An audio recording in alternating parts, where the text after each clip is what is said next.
고난주간 한 주간 동안 그리스도의 보혈의 피가 우리 성도님들의 심령에 적셔질 때에 회복의 역사가 일어나시기를 바라고, 또 이 보혈의 피가 우리 성도들의 육신에 적셔질 때에 치유의 역사가 나타나기를 바랍니다. 그런 의미에서 우리가 또 이 고난주간 한 주간 옷깃을 여미는 마음으로 지냈으면 좋겠습니다. 어저께 이제 2026년 프로야구 개막을 했습니다. 저희 집사람은 프로야구 별로 안 좋아합니다. 그래서 프로야구 개막을 하면 이제 앞으로 자기가 저녁에 볼 게 없다고 걱정을 합니다. 그러나 또 이제 최 목사는 또 프로야구를 좋아하니까 이제 퇴근하면 그러면 이제 또 프로야구 어떻게 되나 이제 이렇게 또 그런 시간을 또 보내게 됩니다. 야구 선수들이 홈 경기하고 원정 경기를 할 때 그 분위기가 완전히 다르다고 이제 말들을 합니다. 쉬운 예로 LG 트윈스 선수들이 부산에 가서 이제 경기할 때 이제 롯데 자이언츠 그 관중들이 하나같이 다 주황색 이렇게 비닐봉지를 머리에 쓰고 응원을 하면, 그러면 그 구장 전체가 저렇게 관중들이 비닐봉지 쓰고 이런 그 모습을 보면 이 LG 트윈스 선수들이 위압감을 느낀다는 겁니다. 그래서 기가 죽는다는 거예요. 그런데 작년에 대전에서 한화 이글스 선수들이 거기는 또 주황색 비옷을 우비를 입고 또 저렇게 응원을 한다고 합니다. 그래서 대전에 가서 경기할 때도 이제 LG 트윈스 선수들이 위축이 되고 기가 죽는다, 이렇게 이야기를 하죠. 그리고 대전을 가든 부산을 가든 우리를 응원하는 사람은 별로 없고 다 저렇게 입고 있으니까, 그러니까 심적으로 많이 위축이 된다, 이렇게 이야기를 합니다. 우리가 개도 자기 집에서는 한수 먹고 들어간다, 이렇게 이야기를 하듯이 이제 원정 경기를 갔을 때는 저런 어려움을 겪는다라고 하는 것. 최 목사가 왜 이 아침에 이렇게 프로야구 얘기를 하느냐 하면, 예수께서 십자가를 지시기 위해서 예루살렘 성에 들어가실 때 그 심정이 마치 원정 경기를 가는 것과 같은 그런 마음이 아니었을까, 이런 생각을 해봤습니다. 그 발걸음이 얼마나 무거웠겠으며, 그 예루살렘 성 안에는 온통 예수님을 잡아 죽이려고 했던 그러한 사람들만 가득했기 때문에 그냥 예수님 홀로 그 성에 들어갈 때 그 마음이 얼마나 위축되고 기가 죽었을까. 이제 곧 고난을 받게 될 것이고 십자가에 매달려 죽게 될 텐데, 인간의 생각으로는 피하고 싶지 않았을까. 그런데도 불구하고 그냥 그 성 안으로 들어가시는 그 예수님의 마음은 어땠을까. 그래서 성경에는 마치 도수장으로 끌려가는 어린 양과 털 깎는 자 앞에서 잠잠한 양같이 그의 입을 열지 아니하였도다, 이렇게 이제 예언하고 있습니다. 복잡한 심경이었을 것이다. 네. 그러니까 아무 말 없이 그냥 그 예루살렘 성 안으로 들어가셨던 겁니다. 제가 예언이라고 하는 단어를 썼는데, 사실 예수님은 예언의 성취, 언약의 성취를 위해서 사신 분이었다.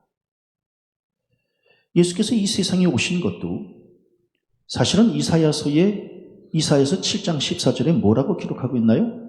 보라, 처녀가 잉태하여 아들을 낳을 것이요 그의 이름을 임마누엘이라 하리라. 이 말씀은 예수님 태어나기 700년 전에 이사야 선지자가 예언했던 말씀 아니겠습니까? 그러니까 예수님 태어나기 700년 전에 이 말씀을 그대로 이루시기 위해서 처녀의 몸을 통해 이 세상에 오신 것 아니겠습니까? 십자가를 지신 것도 마찬가지입니다. 이사야 선지자가 예언하기를 그가 찔림은 우리의 허물 때문이요 그가 상함은 우리의 죄악 때문이라. 그가 징계를 받음으로 우리는 평화를 누리고 그가 채찍에 맞음으로 우리는 나음을 받았도다. 예수님 이 세상에 오시기 700년 전에 이사야 선지자는 어떤 계시를 듣고 이 말씀을 기록했던 것일까? 그런데 예수님은 그대로 이 말씀 그대로 700년 후에 이 말씀을 성취하고 계셨다라고 하는 겁니다. 오늘 성경 말씀에 예수께서 예루살렘 성에 들어가시는 것도 스가랴 선지자는 이사야보다 좀 나중에 등장하는 선지자인데, 그래서 스가랴 선지자는 대략 예수님 오시기 500년 전 사람이었습니다. 그러니까 500년 전에 뭐라고 이 스가랴에 기록하고 있느냐 하면, 시온에 따라 크게 기뻐할지어다, 예루살렘에 따라 즐거이 부를지어다, 보라 내 왕이 내게 임하시나니 그는 공의로우시며 구원을 베푸시며 겸손하여서 나귀를 타시나니 나귀의 작은 것 곧 나귀 새끼니라 라고 하는 이 말씀이 예수님 예루살렘 성에 입성하시기 500년 전에 이미 예언되어 있는 말씀이었다라고 합니다. 그래서 오늘 이 종려주의를 맞이해서 예수께서 예루살렘 성으로 들어가시는 것은 언약을 이루시기 위해서 지금 성에 들어가시는 거구나라고 하는 겁니다. 성에 들어가시면서 예수님은 제자들에게 마을로 들어가서 아무도 타보지 않은 나귀 새끼를 풀어서 끌어오라고 말씀하셨습니다. 왜 그러셨을까? 바로 이 예언의 말씀 때문에 그렇습니다. 500년 전에 뭐라고 말씀하셔요? 그는 겸손하여서 나귀를 타시나니 나귀의 작은 것 곧 나귀 새끼니라 라고 하는 이 말씀을 성취하시기 위해서 제자들을 보내서 마을로 보내서 나귀 새끼를 끌고 오라고 명하셨던 겁니다. 생각해보면 예수님은 당신의 뜻을 앞세우기보다 말씀에 순종하는 삶을 사셨고, 그리고 당신의 감정이나 당신의 상황 이것을 내세우기보다 언약의 성취를 우선으로 여기셨다라고 하는 겁니다. 하고 싶지 않지만, 고통의 길이지만, 그러나 이것이 하나님의 뜻이라면, 하나님의 계시라면, 하나님의 언약이라면 내 원대로 하지 마옵시고 아버지의 원대로 하옵소서라고 하는, 나는 하고 싶지 않지만, 내가 십자가를 지고 싶지 않지만, 그러나 이 십자가를 져야 되는 것이 하나님의 뜻이라면, 즉 이미 500년 전에, 이미 700년 전에 계시한 말씀이라면 내가 그냥 그 말씀대로 따르겠다라고 하는, 왜? 나의 뜻보다 하나님의 뜻이 더 우선이고 나의 생각보다 하나님의 생각이 더 옳으니까 그 말씀에 내가 따르겠다라고 하는 이러한 결단을 내리시고 지금 예루살렘 성에 들어가셨던 겁니다. 얼마나 힘드셨을까? 네. 그런데 예수님이 이렇게 힘든 상황에 놓여져 있을 때, 그리고 너무 외로우셨을 때 예수님 곁에서 그래도 좀 힘을 주었던 사람들이 있지 않았을까? 그리고 그 사람들 때문에 예수님이 그래도 그나마 위로를 받고 힘을 얻지 않았을까?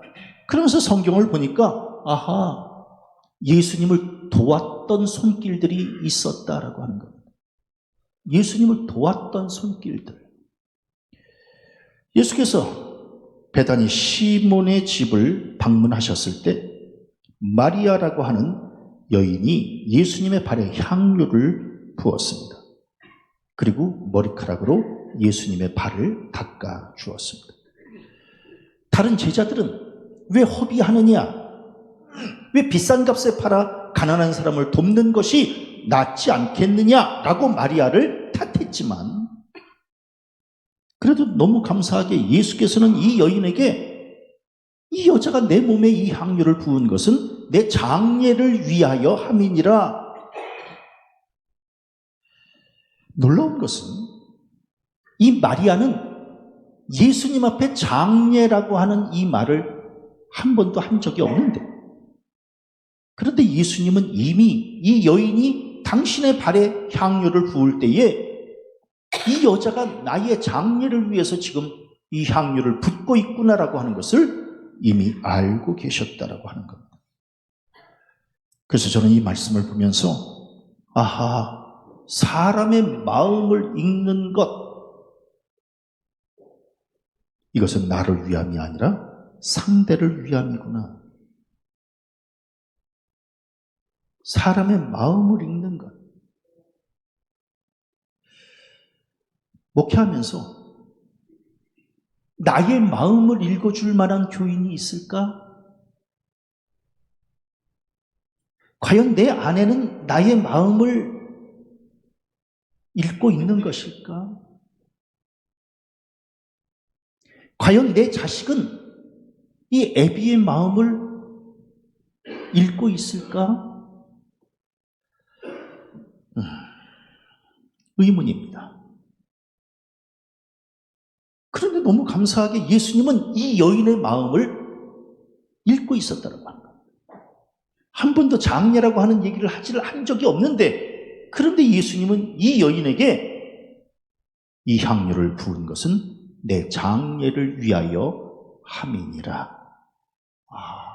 예수님은 이미 그 마음을 읽고 있었구나.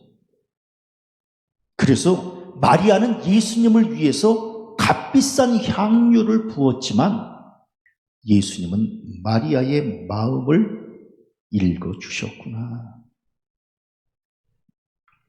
어떤 게 더 값어치가 있을까? 향유의 가격보다 마음을 읽어주는 가치가 더 큰 것이 아니었을까? 그러면서 예수님은 뭐라고 말씀하시나요? 온 천하에 어디서든지 복음이 전파되는 곳에는 이 여자가 행한 일도 말하여 그를 기억하리라. 즉, 이 마리아의 행한 일이 기억되고 마리아라고 하는 이 이름이 남는 축복을 허락해 주셨다고 하는 겁니다. 마리아라고 하는 이 여인은 어떤 것에 의미 부여를 하면서 사는 여인이었을까? 돈에 연연하는 여인이었을까? 만일에 돈에 연연했다면 이 향유를 예수님 앞에 부을 수 있었을까? 이 여인은 의미 부여를 갖고 사는 여인이었다. 그래서 예수님이 이 여인에게 이런 축복을 주신 게 아니었을까? 이 여자가 행한 일도 온 천하에 복음이 전파되는 곳에는 이 여자가 행한 일도 말하여 그를 기억하리라. 아하, 의미 부여, 기억됨, 이런 것에 가치를 느꼈던 여인이 바로 마리아가 아니었겠는가. 그래서 예수님께서 마지막에 이 마리아에게 이러한 놀라운 축복을 주신 것이 아니었을까. 그래서 저는 예수님과 마리아는 서로 다른 방식으로 큰 위로를 주고받고 있는 것이 아니었는가, 이런 생각을 갖게 되었습니다. 예수님 마지막 가시는 길에 그래도 그나마 마리아 같은 여인이라도 곁에 있었기 때문에 덜 외롭지 않았을까.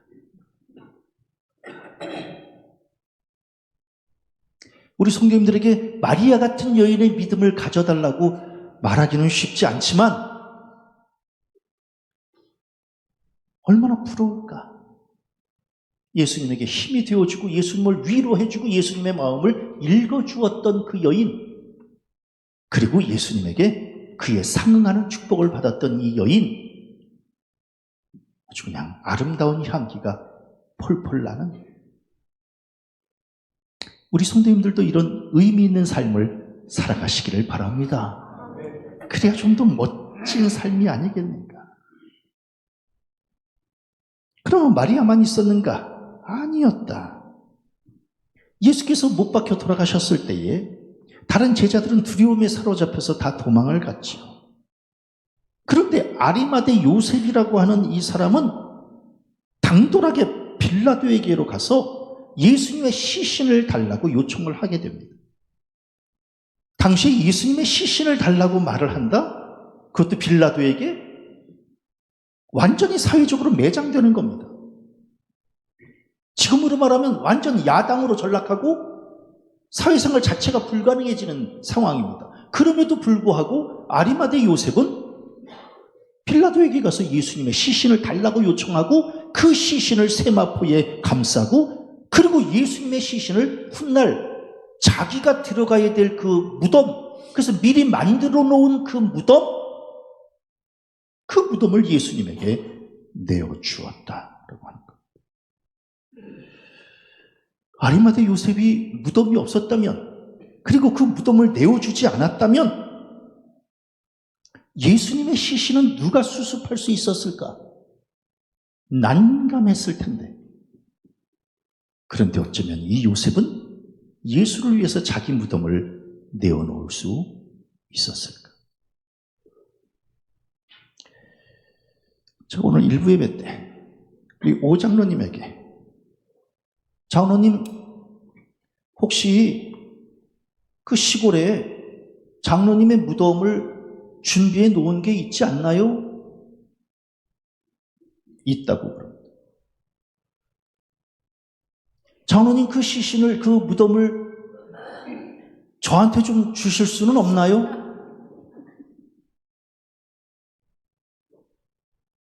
이게 집안 식구들 다 같이 거기에 이렇게 묻혀야 되기 때문에 목사님에게 드릴 수는 없다고. 아리마대 요셉도 마찬가지 아니었을까요? 자기 무덤을 예수님을 위해서 내어준다? 이거 쉬운 문제가 아닙니다. 우리 신실하신 장로님도 안 된다고 그러잖아요. 네? 그거는 집안 묘이기 때문에 그건 불가능하다고. 아리마대 요셉도 불가능한 일 아니었겠어요? 그럼에도 불구하고 그 무덤을 예수님을 위해서 내어주었다. 이런 말.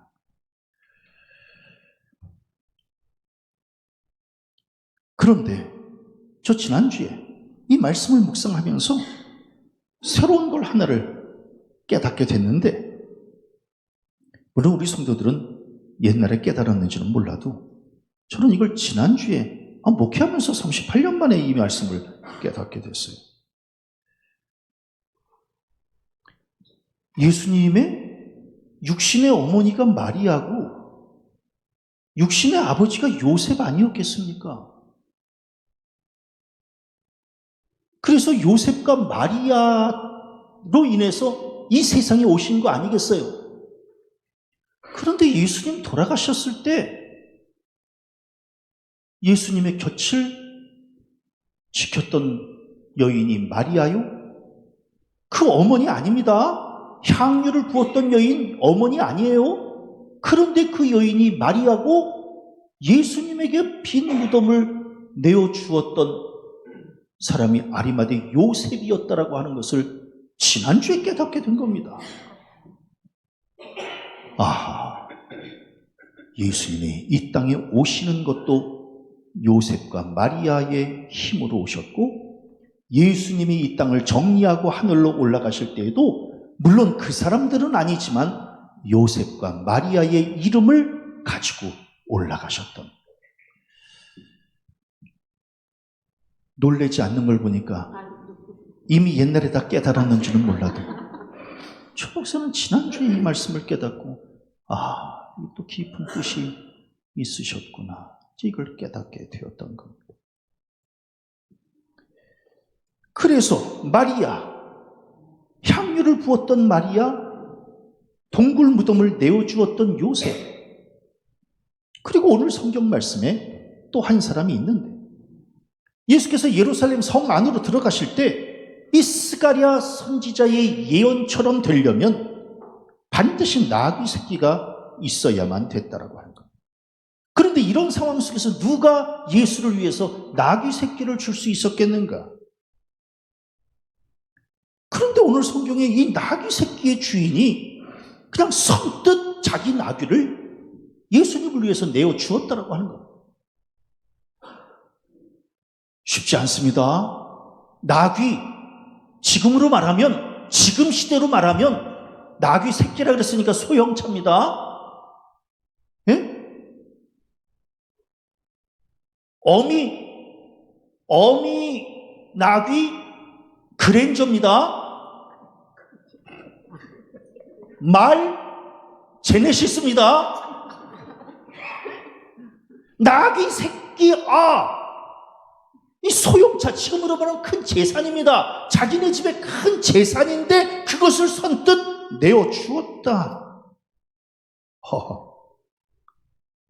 그래서 저는 성경에 이 나귀 새끼의 주인의 이름은 기록되고 있지 않지만 이 사람의 헌신도 십자가 사건과 구원의 역사에 큰 기여를 한 것은 분명하다. 그래서 이런 사람들의 도움의 손길들이 있었기 때문에 예수님의 마지막 가시는 길이 덜 외로웠던 것이 아니었을까. 갑자기 낯선 사람이 와서 자기네 나귀 새끼를 풀어가려고 할 때에 그 주인이 얼마나 황당했겠어요. 그래서 예수님은 혹시 그 주인이 이렇게 얘기할 것이다, 왜 이렇게 합니까? 라고 묻게 되면 주가 쓰시겠다 하라, 이 한마디만 해라. 네? 그러면 내어줄 것이다. 이게 쉬운 일이 아닙니다. 임충주 권사님, 지난 2주 전에 새로운 차를 사셨잖아요. 제가 우리 권사님에게 주가 쓰시겠다 하라 이러면서 그 차를 최 목사를 위해서 왜 이러십니까? 주가 쓰시겠다 하라. 그러면 내어주시겠습니까? 빌려드린다고요? 그래도 우리 권사님은 지혜로워서 안 됩니다 이러지는 않고 굉장히 감동인데요. 그래도 빌려주신다는. 아니 지금 나귀 새끼를 풀어오려고 하는데 왜 이렇게 하느냐? 그러면 이렇게 얘기해라. 주가 쓰시겠다 하라. 그럼 그 말을 듣고 그냥 내어줄 사람이 누가 있겠는가라고 하는 거예요. 우리 임 권사님도 빌려준다라고 하는 것 같지만 지금 서로 협상이 되었는데 쉬운 일이 아닙니다. 그런데 이 나귀 새끼의 주인은 그냥 내어준 겁니다. 왜냐하면 만물의 주인 되시는 분이 예수다라고 하는, 이 나귀 새끼조차도 다 주님이 주인 되신다라고 하는 것을 이미 알고 믿고 고백하고 있었다라고 하는 겁니다. 이거 쉬운 일 아닙니다. 쉬운 일 아니에요. 주가 쓰시겠다고 하면 그게 사람이든 짐승이든 이 땅의 모든 만물은 다 주인 되시는 예수 앞에서 순종하고 내어드려야 된다라고 하는. 그래서 사도 바울은 뭐라고 고백하나요? 만물이 그에게서 창조되되 하늘과 땅에서 보이는 것들과 보이지 않는 것들과 혹은 왕권들이나 주권들이나 통치자들이나 권세들이나 만물이 다 그로 말미암아 그를 위하여 창조되었고 즉 모든 만물은 다 주의 것이다라고 하는 겁니다. 그게 이 나귀 새끼의 주인이 이런 믿음을 갖고 있었던 겁니다. 그래서 사도 바울은 뭐라 그래요? 만물이 주에게서 나오고 주로 말미암고 주에게로 돌아갑니다. 그에게 영광이 세세에 있을지어다. 다 주님의 것이라는 겁니다. 다 주님의 것. 그래서 욥도 뭐라고 그래요? 주신 이도 여호와시오 거두신 이도 여호와시오니. 다 주님의 것이라는 겁니다. 어쩌면 이렇게 나귀 새끼의 주인이 이런 믿음을 갖고 있었을까? 주가 쓰시겠다 하라, 이 얘기를 듣고 그냥 내어드린 겁니다. 우리는 뭐예요? 내 것은 내 것이요, 네 것도 내 것이요, 하나님의 것도 내 것이요. 우린 다 지금 이런 고백을 가지고 사는 거 아니겠어요? 이 주인은 그게 아닙니다. 내 것은 내 것이지만 엄밀히 말하면 내 것은 주님의 것이다라고 하는, 대단한 믿음. 그러면서 뭐예요? 이에 허락하는지라. 우리 임권사님 지금은 이제 빌려드리는 믿음까지는 가셨어요. 이 다음 단계에 주께서 쓰시겠다고 하면 이 믿음까지 가시기를 바랍니다. 저는 오늘 임권사님 때문에 아주 힘을 얻었어요. 목사님 차 산 지 얼마 안 돼서 그건 좀 힘들 것 같은데요. 이럴 줄 알았는데 한 단계, 또 그 다음 단계, 굉장히 중요한 의미가 있는 겁니다. 그러면 이 나귀 새끼의 주인은 스가랴의 이 예언을 기억하고 있었던 것일까? 중요한 의미가 있는 겁니다. 500년 전에 예언되었던 이 스가랴의 이 말씀을 이 주인은 이미 알고 있었던 겁니다.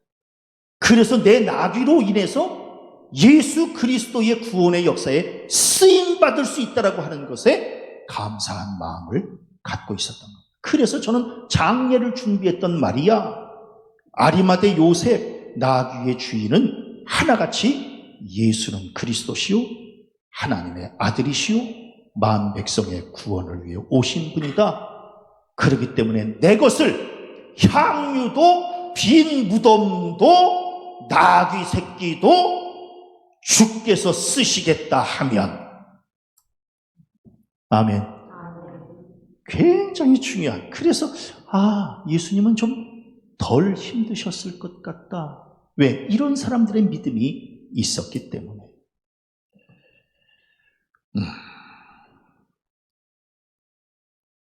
아무도 타보지 않은 나귀 새끼라고 성경에 기록하고 있습니다.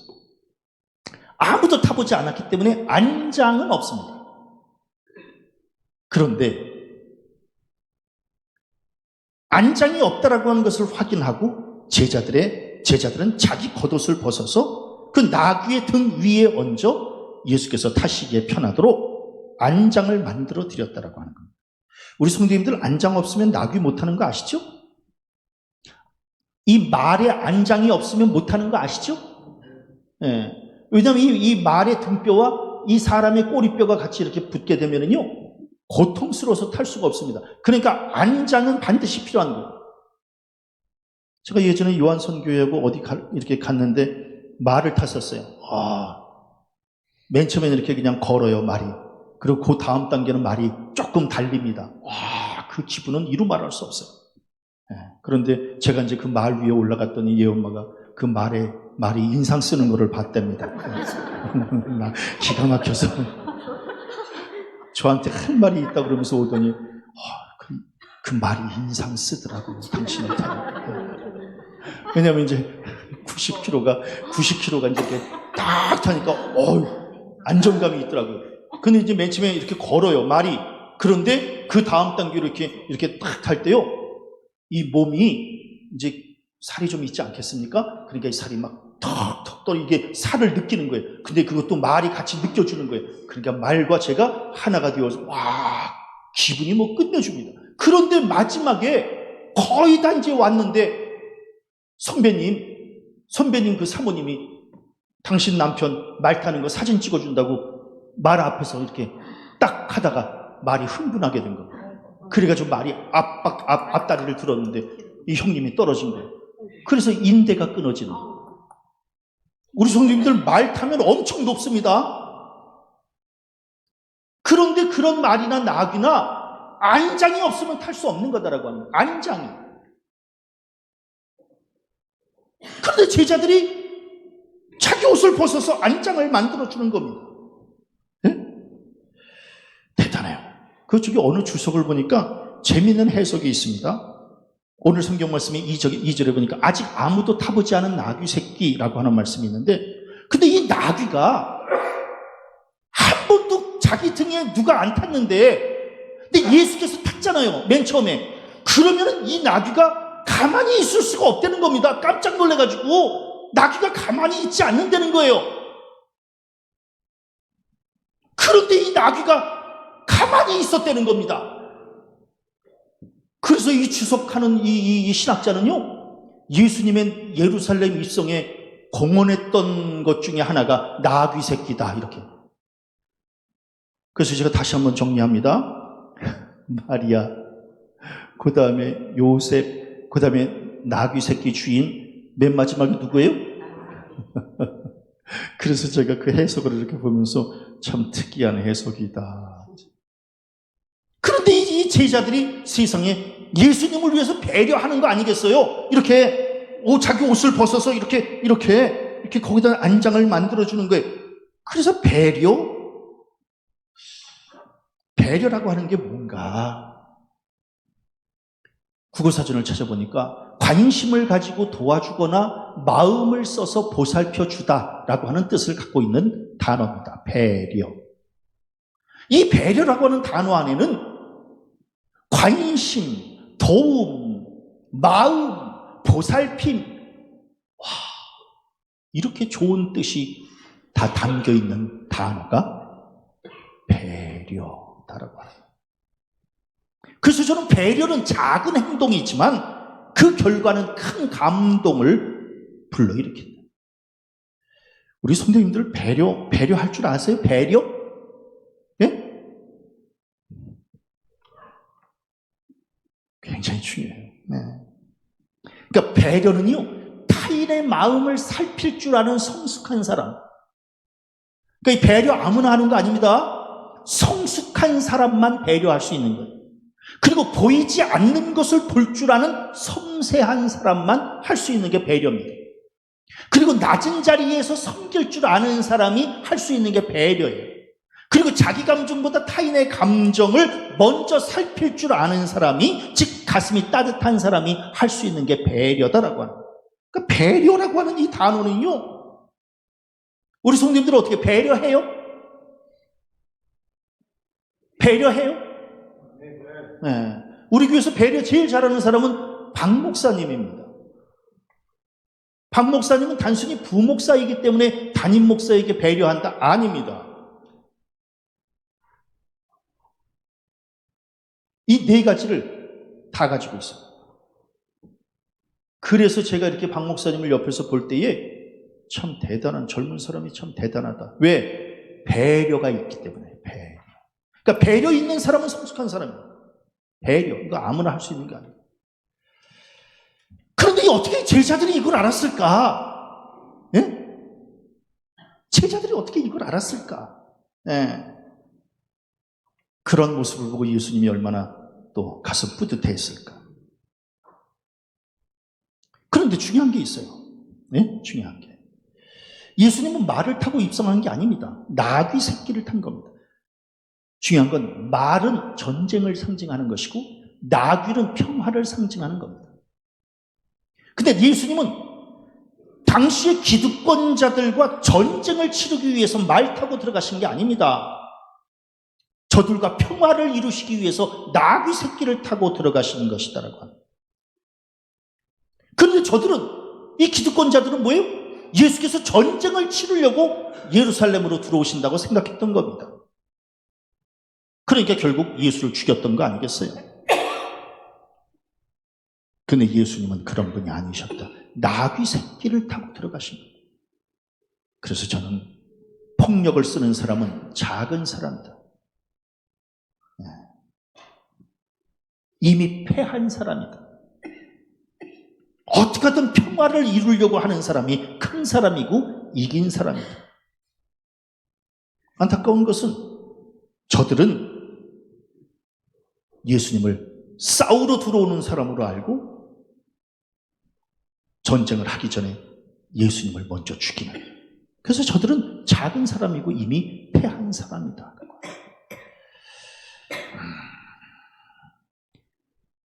목사님, 큰 사람, 작은 사람을 어떻게 알 수 있나요? 자, 부부지간에 싸운다거나 누구랑 말다툼을 한다거나 먼저 화해를 요청하는 사람은 큰 사람입니다. 이미 이긴 사람입니다.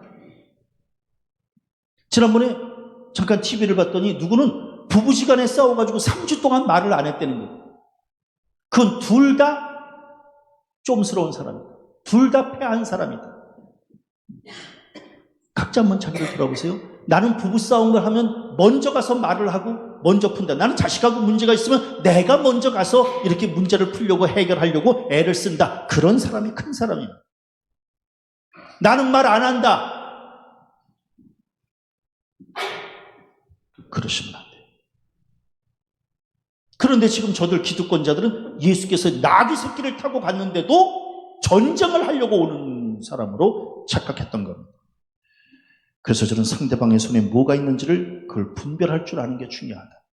이게 무슨 얘기냐면 지팡이를 들고 있는데 칼로 오인하는 겁니다. 안타까운 일입니다. 지팡이를 들었는데 칼로 생각하는 거예요. 나귀 새끼를 탔는데 말이라고 생각하는 거예요. 악수를 했는데 공격으로 보는 거예요. 이거 굉장히 심각한 문제입니다. 최 목사가 이제 교인들하고 헤어질 때, 네, 권사님 들어가세요. 이러잖아요. 그렇죠? 네. 장로님 들어가세요. 양 장로님, 네. 잘 지내다 오세요. 이렇게 하잖아요. 양 장로님, 제가 우리 장로님한테, 장로님 잘 지내다 오세요. 네. 우리 이용호 장로님은 같이 이렇게 손 들잖아요. 네. 양 장로님 잘 지내다 오세요. 장로님, 제 지금 이 인사를 듣고 기분이 나쁘신가요? 장로님, 네. 아니, 세상에. 강화도에서 목회할 때 어느 목사님이 계셔서, 네, 김 목사님 잘 지내다 오세요. 깜짝 놀랐어요. 목사님, 저한테 인사할 때는 손 들지 마세요. 왜요? 기분 나쁩니다. 저 사람은 지금 내 손에 있는 지팡이를 칼로 보는 것이고, 나귀 새끼를 말로 보는 것이고, 악수를 미움의 표시로 보는, 보통 문제가 아닙니다. 그 심성이 보통 문제가 아닙니다. 지금 이 기득권자들, 예수님이 나귀 새끼를 타고 갔는데도 그걸 말로 보는 겁니다. 전쟁하러 오는 줄로 아는 거예요. 그러니까 먼저 죽이는 거예요. 참, 이게 인간관계 속에서도 마찬가지입니다. 한번 각자 자기를 돌아보세요. 상대방의 배려, 상대방의 호의, 이걸 그냥 있는 그대로 호의로 볼 정도의 마음을 갖고 있는지, 아니면 매 순간순간 곡해하고 오해하고, 이건 너무 비극적이다라고 합니다. 너무 비극적.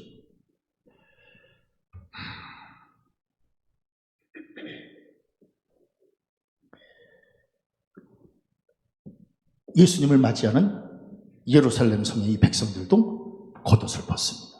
종려나무 가지를 길에 핍니다. 그러면서 노래하죠. 시온에 따라 크게 기뻐할지어다, 예루살렘에 따라 즐거이 부를지어다. 500년 전에 예언했던, 500년 전에 예언되었던 그 말씀 그대로 지금 찬양하고 있는 겁니다. 그러면서 오늘 성경 말씀에는 뭐라고 기록하고 있어요? 호산나 찬송하리로다, 주의 이름으로 오시는 이여 찬송하리로다.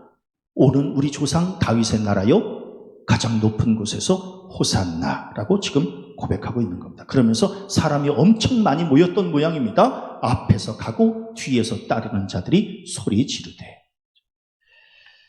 그러면서 이제 찬송을 하게 된 겁니다. 왜 찬송을 했을까? 간단합니다. 이 백성은 내가 나를 위하여 지었나니 나를 찬송하게 하려 함이니라. 그래서 이제 찬송을 하게 된 겁니다.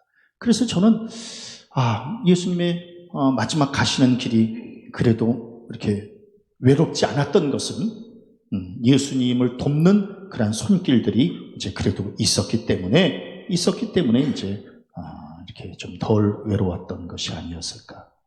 그러면 이제 우리 고난주간 오늘 종료주일을 이제 이렇게 지내는데 결론적으로 나는 지금 예수님의 예루살렘 입성에 마음을 함께 이렇게 모으는 사람 중에 하나일지, 아니면 예수님의 이러한 예루살렘 입성에 혹시 걸림이 되고 있는 것은 아닌지, 이것도 한번 좀 살펴봐야 된다는 거예요. 예수님이 예루살렘 성에 입성하는데 나 때문에 그래도 예수님의 발걸음이 그나마 좀 가볍게 되었는지, 아니면 나 때문에 예수님의 발걸음이 더 무거워지고 힘들어지는 것은 아닌지, 이것도 한번 좀 살펴봐야 되는 거 아니겠습니까? 저는 마리아의 향유를 붓는 이 헌신이 우리의 헌신 되어졌으면 좋겠습니다. 그리고 아리마대 요셉이 예수님 앞에 자기의 무덤을 내어주었던 그 충성이 우리의 충성 되어졌으면 좋겠습니다. 그리고 나귀 새끼의 주인이 주께서 쓰시겠다 하라라고 하는 이 말씀을 듣고 그대로 순종했던 그 순종의 믿음이 우리의 순종 되었으면 좋겠습니다. 그래서 예수님의 예루살렘 입성하는 그 길에 우리가 걸림돌 되지 않고 그나마 예수님의 마음에 조금이라도 힘이 되어주는 그 한 자락의 힘을 더 얹어드리는 그런 성숙한 성도들 되어지시기를 주님의 이름으로 간절히 축원합니다.